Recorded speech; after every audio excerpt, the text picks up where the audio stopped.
soO, which will be enough for one day. Because I want some other players, man.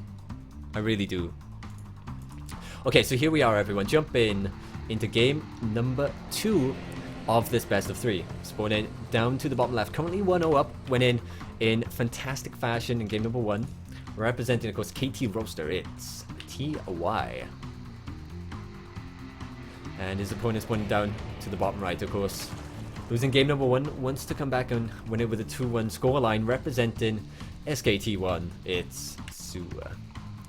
Anyway, soO, he can win this. Like, of course he can win this. He's, easy peasy.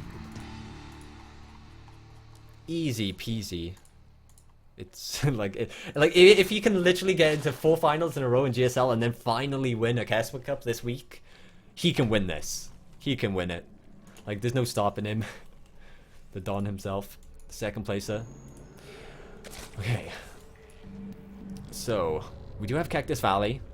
Looks like another command center first for TY. So playing, just straight up, like, solid macro-oriented play. He's not going for a bit of cheese or anything like that. And soO has scouted with his second overload in the correct direction. So he's not even going to get a read on his opponent until a little bit later on, once, like, the command center finishes up and Zerglings go for a little bit of a scout. Okay, one Marine, one SCV, and onto the low ground. He's gone for a low ground as well, so low grounds are always a little bit riskier, as any sort of Zergling opening with early pool will just kind of like shut you down close to. But of course it is soO, so for the most part that is not going to be the case. Gas guys are... Oh! Gas guys are actually before the barracks. Okay, so this is interesting. Of course, like, for those who do not know, whenever there is a gas geyser before the barracks, that means that there is going to be an immediate factory the second the barracks finishes up, right? That's just what happens. So it's going to go for immediate factory. We don't know if it's going to be something like a reactor... if it's going to be something like that into a Cloak Banshee. We'll wait to see on the second gas. Could be just a Marine Elevator play of sorts, like we saw from Dream, for example. But it is going to be a very aggressive build. That much we kind of know for certain. And he should kind of miss the third command center to get out the extra fighting units to be aggressive. He should, at least. There's a few Zerglings being produced. There's the factory now being added on.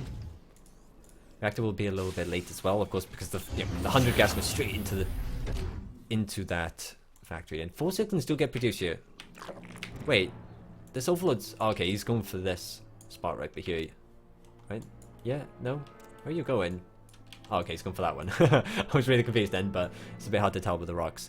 So SCV does scout the correct position first here for TY. Going to be very happy with that. Has maybe a rough idea what's be happening, but he doesn't get to see the lack of gas, which is a big factor because it seems like he's already gone for an aggressive build, and like that benefits more for him if there's no tech, right? Like, it's always easier to attack if your opponent has no tech to defend. So that could have been a really interesting factor. He sends out an SCV to here just to make sure, I think, that there is no cheese coming his way. Like, does soO think he's in the top left? He does. Okay, he sees the SCV right there, and he's like, okay. The SCV was waiting for the Zerglings. And we do have the Hellions begin production. There is the starport. No, like, the barracks isn't by here building a tech lab, so it should be another sort of Marine Hellion elevator sort of play. And you can kind of do it a little bit. No, actually, maybe below a little bit, not much. Third base is incoming for soO. And oh my god, it's actually a Hellions followed by Widowmines. This could be really interesting. So he just wants to try and get some economic damage done. Like I said, there is no Zergling speed, so the Zerglings, if they're not in position, they're not going to really be in position either. There's only 4 of them, none being produced. And like, soO has no idea what his opponent's gone for. Like, no idea it's command center first, followed by a gas, followed by a barracks. So this really could be interesting. There is an overload right by here, which could maybe scout. And he's only got 3 Marines. Where's the 4th Marine? Right, let's watch his point of view. The medevac flew past the vision, but but he did not respond to it. Alright, so he's probably one Widow Mine by here, one Widow Mine up there, and the Marines into the main as well. So he boosts over this, possibly. There's the boost, drop one Widow Mine. There it is. Borrows that, forces a spore, and then he jumps up into the main. Like, there's no Zerglings, right? There's 2 Zerglings in production. That's all he can actually afford right now. As the injects just pop, there's a Widow Mine hit, but it actually blows up against the Marine, so does not get the damage needed, and it gets cleaned up so easily. Thanks to the splash damage. But the Hellions do get into the natural. Oh my god, they just actually fried a ridiculous amount of workers. I kind of missed a lot of that as we were paying attention to the Marines die-in, but they have killed 16 workers now, and soO's at 30 v 36. Oh man, he's down by 12 supply already. We have an Overload over here, which is going to die. Scouts the Banshee and the Cloak, so he at least knows that there's what the follow-up is going to be. But it is a very aggressive 2-base build for the Terran. There's a good chance that soO actually loses this game now. Like, after taking that much damage, it's very hard. There is an armory being built, so we're going to have Hellbat follow up. Hellbat, Banshee, Sword. And he has a lair, right? Yeah, he has his lair, so Cloak is not going to be the biggest deal. So come on, Overseer, we need you. We need you. Okay, there you are. Yeah, Transfuse does keep that alive. We have 4 Hellbats coming over from the left here, so Queen has to be very careful. This is the one with the energy, so it has to stay alive to transfuse the other one. Zerglin's going to try and chase down those Hellbats, but that is never a favorable engagement as reinforcing Hellions do come in. Queens are fighting them by themselves now. Target firing the hurt one, it gets picked off. No transfuses available. Second Banshee's incoming right now, as this one does get picked off. No spores available, only 2 Queens. This is not looking very well, as all the workers are going to get destroyed. Okay, does run them away, good job. But like, he's taking damage, like, and losing units and having bad trades while trying to defend. In the meantime, like, TY's still back at home, like, la-di-da-la-la, microing up. And then he's just gonna hit with a brutal time-in with, like, 1-1, Stim, Medivacs, and it'll probably end the game. I really don't see soO maybe come back from this. The command center is about to finish up, so soO can maybe just power through it and, you know, drone really heavily.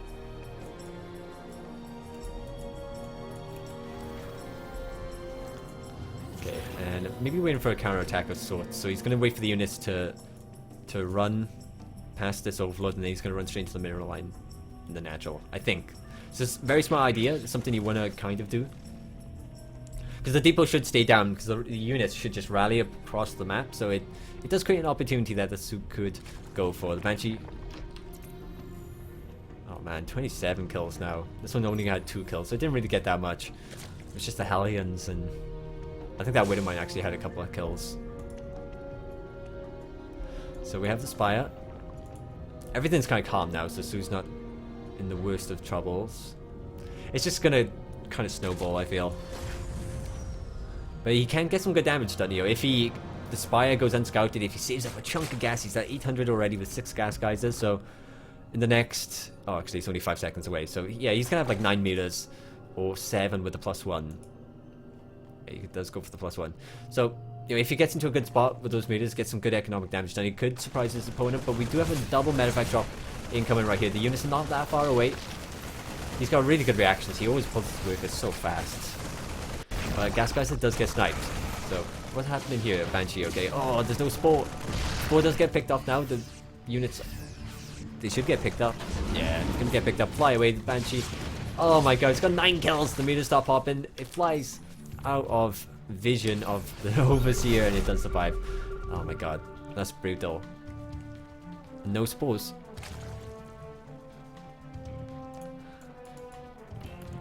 So, like, if you don't have Spores and there's Cloak Banshees flying around, you're never really gonna have a favorable game, I feel. TY's up by 20 supply right now. There is an overload over here denying that fourth base. This one is gonna get picked off as well. It's nearly supply block in soO. Loads of them flying all the way up to the top right as well, so hopefully they don't get picked off by a Viking doing solo missions. But this is gonna be brutal. Like, it's gonna be really hard. It's a 30 supply advantage right now. There's only 7 Banelings, 8 Butlers, and 26 Zerglings. soO doesn't have much gas to really morph in Banelings. He's morphing in 5. He's spending all his gas, and this could be the last stand in the winner's bracket for soO, everyone.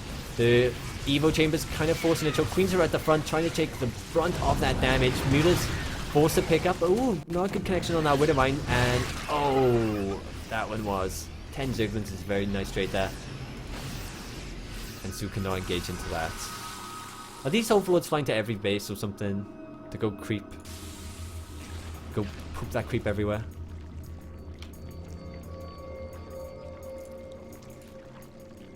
Okay, so everything's just kind of chilled now. Like, TY's going to regroup with his main army that's like right by here.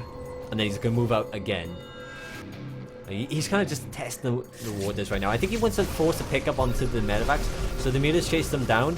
And then he flies over the rocks into the widow mines. That's what I'm 99% certain that's what he wants to do, and bait them into a good ass kicking. That's exactly what he wants to do. Oh, that's actually quite a smart idea, fair play. Oh. soO's not going for it just yet, though. I think he kind of knows that. But it's soO. Of course he knows. He can read minds. We do have 2-2 almost completed here for the Terran, and not that massively far ahead of the Zerg, so it's not a huge difference. Of course, it's never where you want to be, but it could be a lot worse. And a lot of units coming up to deal with the single medevac drop. In the meantime, creating a little bit of a gap for units to maybe sneak through. There are some Banelings, but like just pure Bane and Zerglings are going to have a horrible time against this. A couple of Zerglings rolling forward with some Banes, trying to get some Widowmine detonations.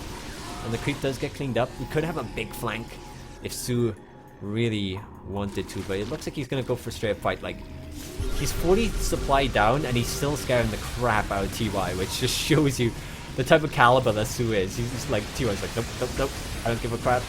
I'm playing this methodical. I'm not going to take any risk. The Thor takes quite a bit of damage from the Banes, not directly blowing up on him, but they were close. Some Banelings getting destroyed. Widowmine blowing up. The Muta's taking a crap ton of damage from the Thors, and everything on the ground gets destroyed there for soO. And this, I believe, will be the nail in the coffin. There's, like, it's just Muta left against Pure Marina, a couple of Thors with some medevac support, so third base gets target fired very fast. Like, how is he gonna hold this? He needs a godlike engagement, and there are now 3 Thors. Like, Thors are scary. Thors are actually very scary for a Zerg. But he's crashing. Baneling's coming for a flank, a heavy pickup there. Nothing for the Thors to hop into, and of course they do get destroyed. The Mutas trying to chase down those medevacs, but the units will be deployed before the medevacs fall. And now it's another bad engagement.